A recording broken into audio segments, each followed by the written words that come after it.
نحمده ونصلي على رسوله الكريم أما بعد فأعوذ بالله من الشيطان الرجيم بسم الله الرحمن الرحيم قد أفلح المؤمنون الذين هم في صلاتهم خاشعون۔ اللہ جل شانہ نے دنیا میں اپنا تعلق برقرار رکھنے کے لیے ہمیں ایک بہترین عمل دیا ہے۔ دنیا میں رہتے ہوئے آپ کا تعلق اللہ سے برقرار رہے، اس کے لیے ایک بہترین ترتیب بنائی ہے۔ وہ یہ ہے کہ 5 وقت کی نماز ہے۔ صبح جب غفلت کی نیند سے انسان اٹھ گیا ہے، پہلا کام یہ ہے اللہ اکبر، اللہ کے سامنے کھڑا ہو گیا۔ اس کے بعد دنیا کے کاموں میں مگن ہو گیا، چلتے چلتے وقت گزرتا چلا جا رہا تھا۔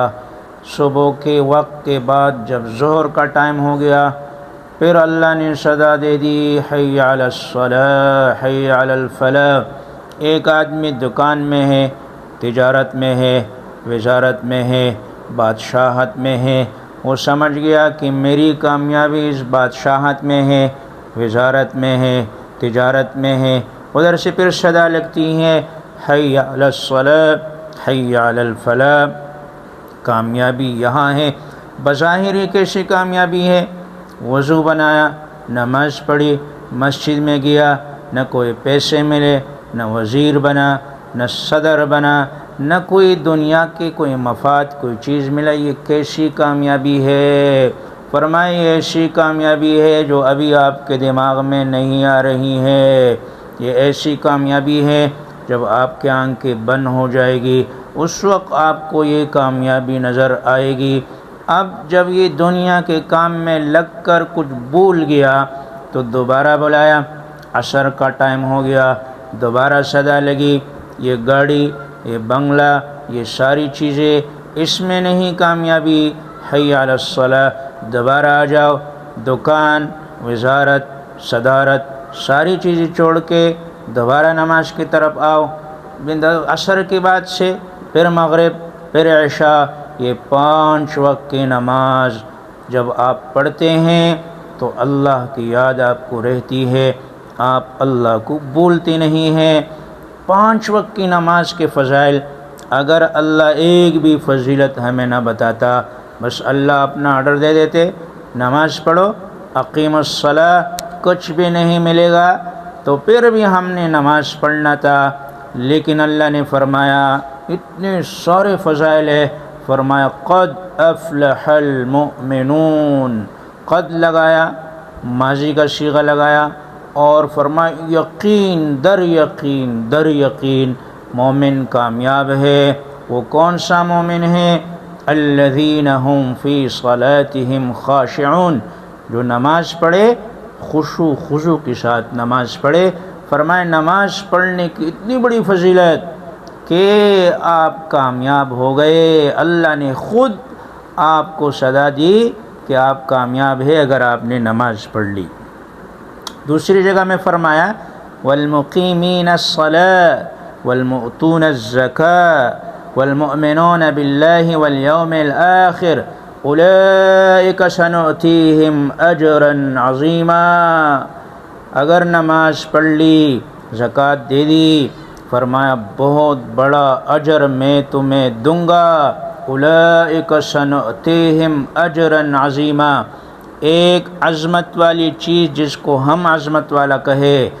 ہم جیسے چھوٹے ہیں، ہماری عظمت بھی ایسی چھوٹی ہے، اللہ جیسے بڑے ہیں، وہ جس چیز کو عظیم کہہ دے وہ کتنا عظیم ہوگا۔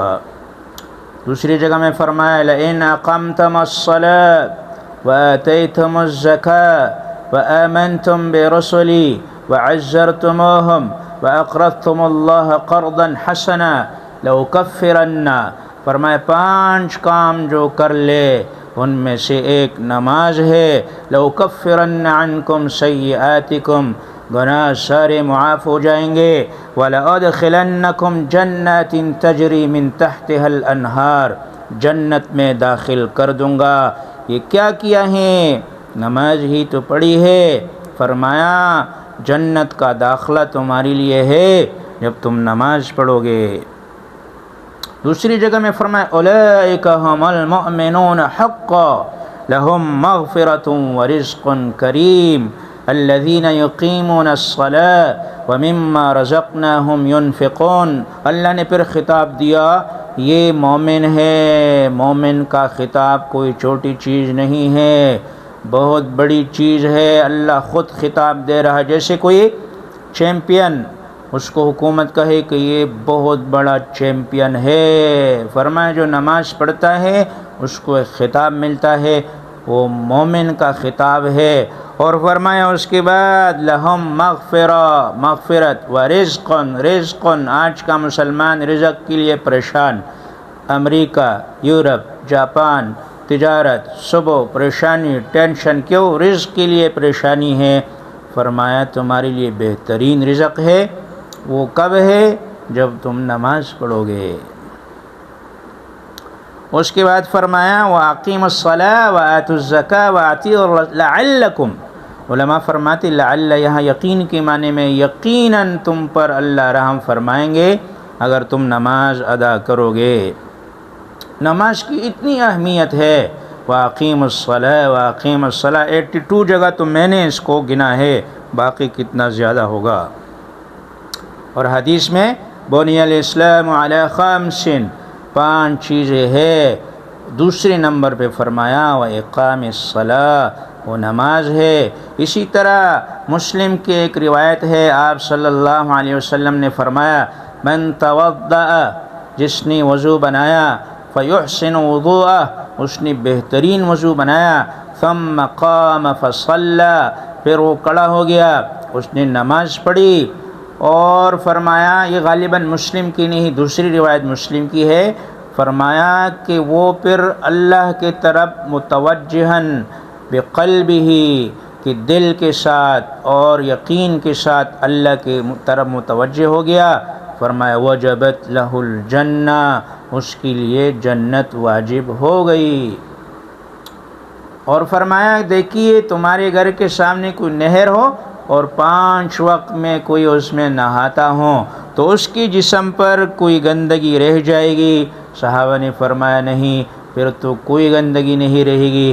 فرمایا اسی طرح جب آدمی نماز پڑھتا ہے تو گناہوں سے ایسی ہی صاف ہو جاتا ہے۔ ایک صحابی رسول اللہ صلی اللہ علیہ وسلم نے فرمایا مانگ، کیا مانگتا ہے؟ اس نے کہا اللہ کی رسول مجھے سوچنے دے۔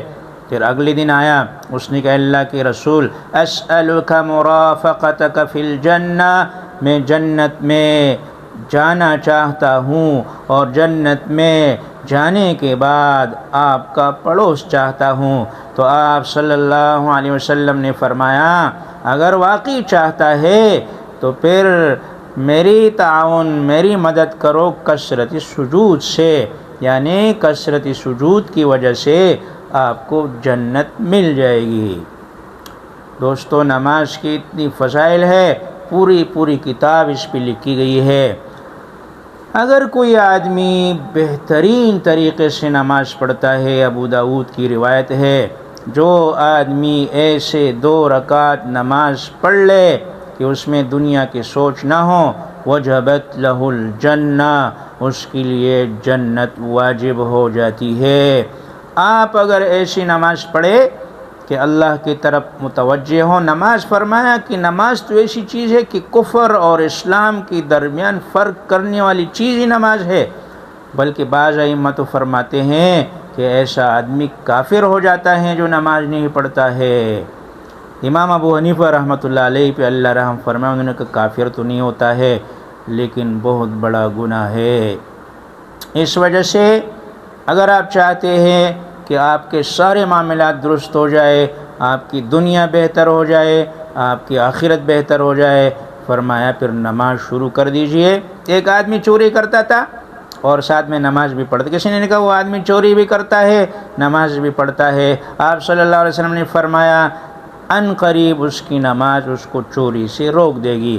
ان الصلاۃ تنہی عن الفحشاء والمنکر، ایسی عبادت ہے، اس میں ایسا مزہ ہے کہ آدمی چاہتا ہے میں سجدے ہی میں رہوں، قیام ہی میں رہوں، اگر آپ کو مزہ نہیں آتا ہے تو سمجھو گناہوں کی وجہ سے آپ کی اللہ جب کسی کو سزا دیتے ہیں تو اس کو آج کے زمانے میں آسمان سے کوئی بجلی نہیں گراتے، بلکہ اس سے آہستہ آہستہ اپنی عبادت کی لذت چھین لیتے ہیں۔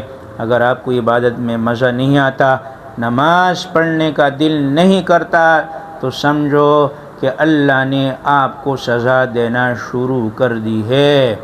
اس کا طریقہ یہ ہے، آئیے اللہ کی طرف، آئیے نماز کی طرف، اور اہتمام کے ساتھ نماز پڑھنے کی کوشش کیجیے۔ اللہ مجھے اور آپ کو عمل کی توفیق عطا فرمائے۔ وآخر دعوانا ان الحمد للہ رب العالمین۔